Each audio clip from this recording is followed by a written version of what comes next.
Finances are one of the most important aspects of a student's education. However, it is also one of the most taboo subjects to discuss with students since their reality is unique to their lived experience. Our responsibility is to engage students and their families to become immersed into a culture of financial education where we can take steps to eliminate financial barriers. To carry out this responsibility, we must understand that our students are composed of different identities and socioeconomic backgrounds. Differences in identity may stem from race, gender, sexual orientation, religion, income level, and much more that can influence a student's relationship to financial resources. These identities are also part of larger communities that may be disproportionately affected by societal factors, which influence their perception of money. You may hear these students categorized as underserved, historically underrepresented, minoritized, or impoverished. I would like to define these previous terms. Minority students, those who do not belong to a nation or region's racial or ethnic group, may be subject to discrimination, whether sanctioned or passive, that can affect their educational achievement. Underserved students are defined as students who do not receive equitable resources as other students in the academic pipeline. Typically, these groups of students include low income, underrepresented racial ethnic minorities, and first generation students, along with many others. Underrepresented groups are non-dominant groups such as people of color, people with disabilities, people from a lower socioeconomic status, people who are gay, lesbian, bisexual, and transgendered, people of a non-dominant religion, and retirees.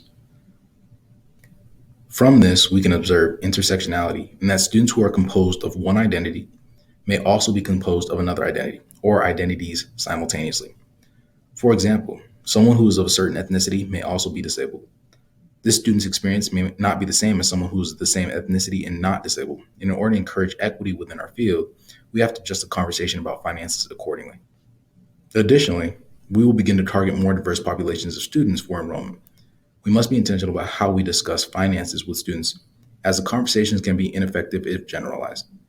Certain students from these populations may experience food and housing insecurity, financial insecurity, health concerns, and cultural barriers that deter them from accessing their education and will shift the conversation on finances. The truth is that individual students may need more attention and follow-up than others due to the lack of resources available to them. What can we do? There are many simple steps that can be taken to be more intentional about engaging prospects that do not fit the traditional generalized student population. First and foremost, you have to understand your biases and unconscious judgments and work against them. Any preconceived notion that you do not experience through individual interactions should be suspended and reevaluated. Speak to students and listen to the reality from their perspective to adjust the conversation about finances. Such as, if a student's family doesn't have the means to pay for their education since they are living in poverty, instruct them about possible options to fund their education. If a first generation student is unable to take out loans for their education due to religion, and they don't have any funding saved, tell them of the benefits of loans.